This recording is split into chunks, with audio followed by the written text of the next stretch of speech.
The air warmed, and the wind began to swirl around us. Tate stared at me, his body frozen, the energy still growing. Small blue sparks hopped across the fog, like electricity beginning to build toward something big. This wasn't weather.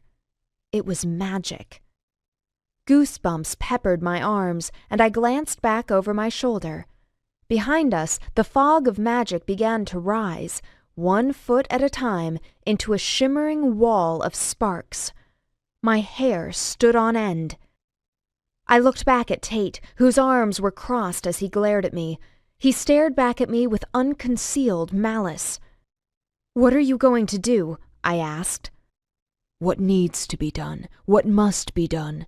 You seek to interrupt that which should happen, and should have happened long ago. The emptying of the maleficium. Sorcerers split magic asunder, Merit, and it's time to bring the pieces back together.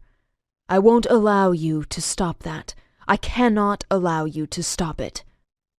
Whoever Tate had been before, reformer, politician, romancer of women, he'd changed. He meant to stop us, whatever it took. "Get in the car, Merit." My gaze was glued to Tate's, so it took a moment for my brain to register what Ethan was saying. I looked back at him. "What?"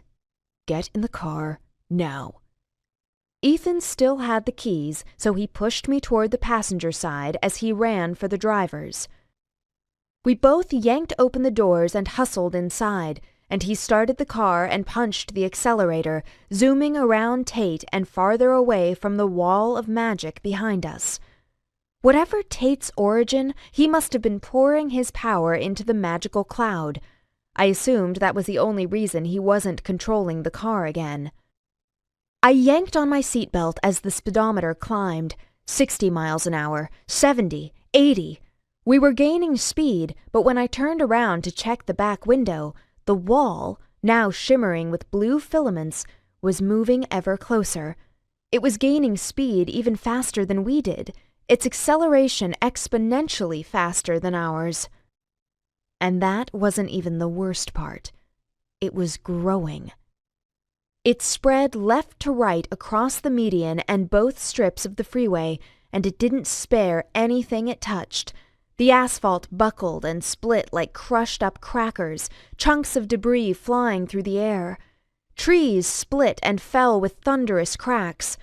A reflective green mileage sign folded in half as if made of construction paper instead of construction-grade steel.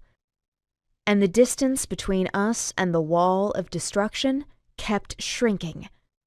"It's going to catch us!" I yelled out over the howling wind.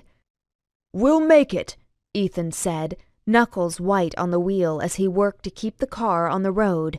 Another sign flew past us, barely missing the Mercedes and skittering across the road and into a field on the other side. The back of the car began to rattle as the wall grew closer, and the world outside went white as fog and mist surrounded us. "Oh, God," I muttered, grabbing the door handle with one hand and the shoulder strap of my seatbelt with the other. Immortal or not, life felt suddenly fragile. The wheel jerked to the right, and Ethan swore out a curse as he tried to maintain control. "I can't hold it, Merritt. Brace yourself."